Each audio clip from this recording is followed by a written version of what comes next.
नमस्कार दोस्तों, कैसे हैं आप सब। दिशा पब्लिकेशन के यूट्यूब चैनल में आप सभी का स्वागत है।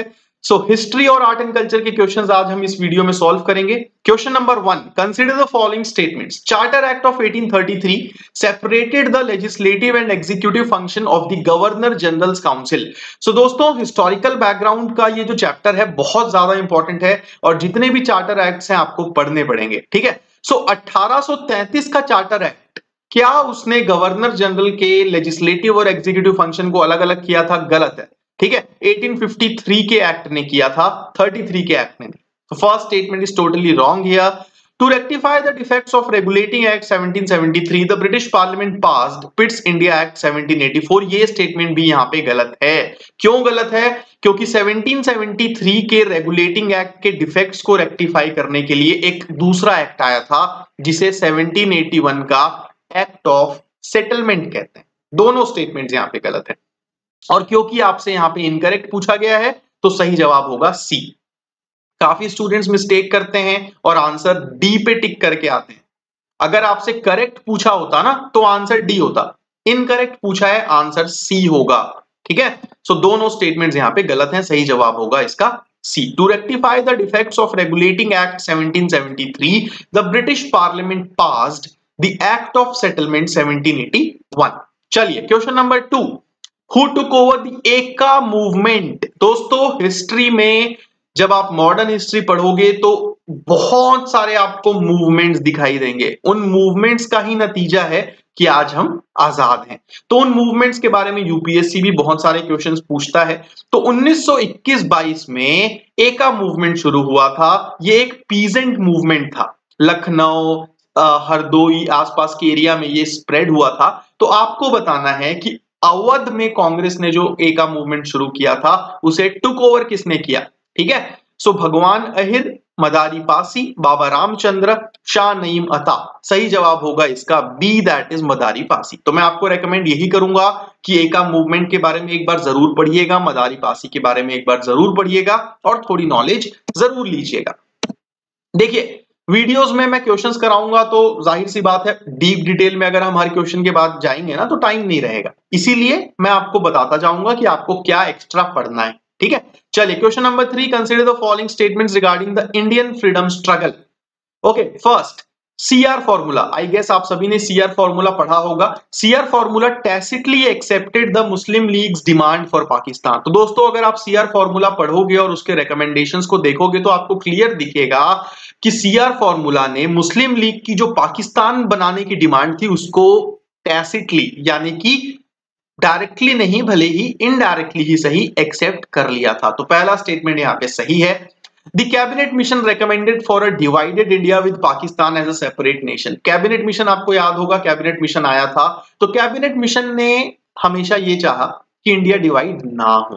ठीक है, कैबिनेट मिशन ने कभी भी नहीं बोला था कि there should be India and Pakistan. Okay, second statement यहाँ पे गलत होगा। Parallel governments were set up during the quit India movement. ये बिल्कुल सही है, क्विट इंडिया मूवमेंट के दौरान पैरेलल गवर्नमेंट सेटअप हुई थी। तो तीसरा स्टेटमेंट सही होगा। सही जवाब इस सवाल का हो जाएगा ए, दैट इज 1 और 3।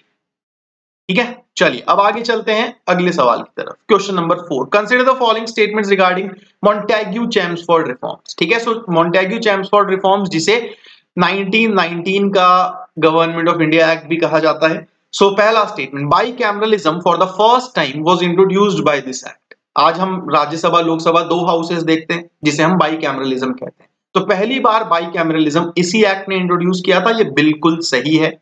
It legalised communalism. कम्युनलिज्म को इसने लीगलाइज किया था, ये गलत है दोस्तों। क्यों? क्योंकि मॉर्ले मिंटो रिफॉर्म्स जो कि 1909 का एक्ट था उसने कम्युनलिज्म को लीगलाइज किया। ठीक है, मॉन्टेग्यू चैम्सफोर्ड रिफॉर्म्स ने उसे एक्सटेंड किया था। It provided for the establishment of a public service commission. Public service commission की एस्टैब्लिशमेंट की बात इस एक्ट ने की थी, बिल्कुल सही है। सही जवाब होगा इसका भी डी, दैट इज 1 और 3। ठीक है, इन एक्ट्स के बारे में, इन एक्ट्स के जो सेलिएंट फीचर्स हैं उनके बारे में आपको पढ़ना पड़ेगा और 2-4 बार रिवाइज करोगे तो चीजें याद रह जाएंगी। Question number 5, which of the following did not participate in the first round table. Okay, तो आपको पता ही है 3 राउंड टेबल कॉन्फ्रेंस हुए थे।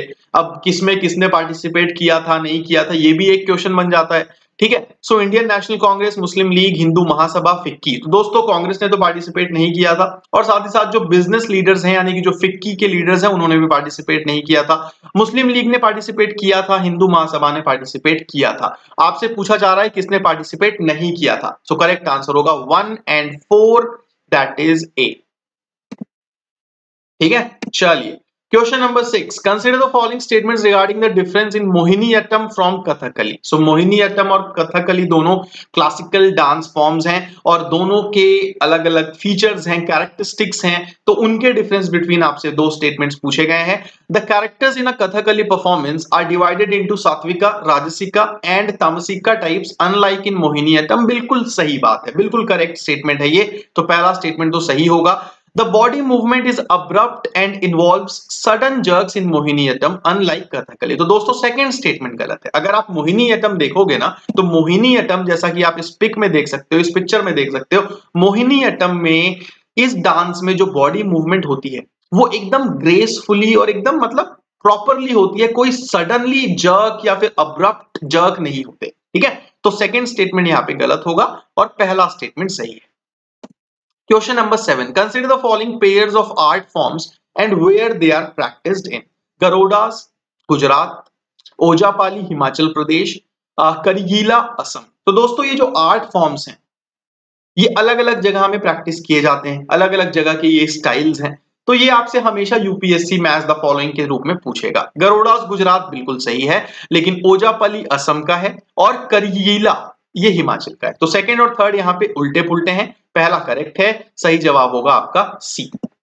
ठीक है, so Garodas is a popular art form of the Garoda community of Gujarat. It uses painted pictures to narrate stories of romance and वेला।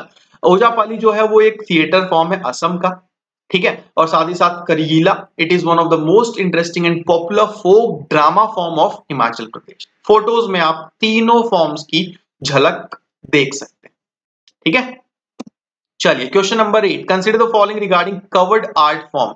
Covered art is a unique Rajasthani tradition of crafting stories of historical or religious importance in a box. The covered also sometimes serves as a temporary temple. A Suthar is the artist who is associated with covered. तो दोस्तों दरवाजे को हिंदी में ना कपाट कहा जाता है, कपाट, तो उसी से इसका नाम है कवाड़ या फिर कवर्ड। तो आपने देखा होगा छोटे छोटे लकड़ी के टेम्पल्स होते हैं, मंदिर टाइप का बना होता है, दरवाजे लगे होते हैं। जब आप उन दरवाजों को ओपन करोगे तो अंदर में आपको बहुत सारी पौराणिक कथाएं लिखी हुई मिलेंगी, रिलीजियस स्टोरीज लिखी हुई मिलेंगी, हिस्टोरिकल स्टोरीज लिखी हुई मिलेंगी। तो राजस्थान में खास करके ये ट्रेडिशन चलता है और राजस्थान के लोग वहां के फेस्टिवल्स में, पूजा वगैरह में इसका यूज करते हैं। तीनों स्टेटमेंट्स यहाँ पे सही, सही जवाब होगा इसका डी। ठीक है, so artists in Chittorgarh they make wooden temples with doors that can be opened up to reveal elaborately painted stories of historical or religious importance. ठीक है, so carpenter is called a suthar, artist is a चित्रकार and storyteller is a bhatt. Question number 9, जापी, jorai and gamosa are traditional art and craft of. तो once again इस तरीके के one liner questions भी आपसे UPSC कई बार पूछेगा। सो महाराष्ट्र, मध्य प्रदेश, असम, अरुणाचल प्रदेश। सही जवाब दोस्तों इस सवाल का हो जाएगा सी, दैट इज असम। ठीक है, सो आप देख सकते हो ये है जापी और ये है जोराई। ठीक है, सो जापी ये आप एक हैट है, एक कोनिकल, ठीक है, कोनिकल हैट है मेड ऑफ बैम्बू, जैसा कि फोटो से दिख रहा है। And basically it is covered with dried Tokovu. Tokovu एक पाम ट्री है जो कि असम के रेन फॉरेस्ट में पाया जाता है। एंड रही बात जोराई की, it is made of bell metal and it is essentially a tray with a stand at the bottom with और विदाउट अ कवर। आखिरी सवाल आज के हमारे इस सेशन का, in Buddhist traditions Marichi is considered as Paramita, Anatta, Bodhisattva, Asura. So सही जवाब होगा इस सवाल का सी, दैट इज बोधिसत्व। ठीक है, सो दिस मरीसी या फिर Marichi is a Buddhist god और goddess as well as Bodhisattva associated with light and the sun. तो करेक्ट आंसर होगा इस सवाल का सी। दोस्तों आज के 10 क्वेश्चंस में अगर कोई भी क्वेश्चन आपको समझ नहीं आया हो, किसी में भी आपको डाउट हो या कोई भी किसी भी तरीके की परेशानी हो तो कमेंट्स में जरूर बताइएगा। अगले ही वीडियो में मैं कोशिश करूंगा कि आपकी सारी समस्याओं का हल मैं निकाल के दूं, और साथ ही साथ प्रीलिम्स में ज्यादा समय रह नहीं गया है, तो जितने भी स्टूडेंट्स यूपीएससी प्रीलिम्स इस साल देने वाले हैं, जून में देने वाले हैं, मैं उन सभी को यही बोलूंगा कि प्रैक्टिस करते रहो, जितने ज्यादा क्वेश्चंस बना सकते हो बनाओ, और साथ ही साथ कोशिश करो कि एलिमिनेशन टेक्निक का यूज करो, बिकॉज यूपीएससी काफी ऐसे क्वेश्चंस देगा जहां पे नॉलेज से कम आपकी गेसिंग पावर चेक होगी। काफी ऐसे क्वेश्चंस आते हैं, मैं ये नहीं बोल रहा हूं कि सारे ऐसे आते हैं, लेकिन काफी आते हैं, काफी यानी 10-12 क्वेश्चन भी अगर ऐसे हो गए तो आपके फाइनल जो मार्क्स हैं प्रीलिम्स में उसको वो इंपैक्ट कर जाएगा। ठीक है, सो एलिमिनेशन टेक्निक हम आने वाले वीडियोस में और उससे रिलेटेड क्वेश्चन सॉल्व करेंगे, तो भी मैं आपको अच्छे से एक्सप्लेन कर दूंगा। तो दोस्तों आज का ये वीडियो यहीं समाप्त करते हैं, मिलता हूं आप सभी से बहुत जल्दी, धन्यवाद।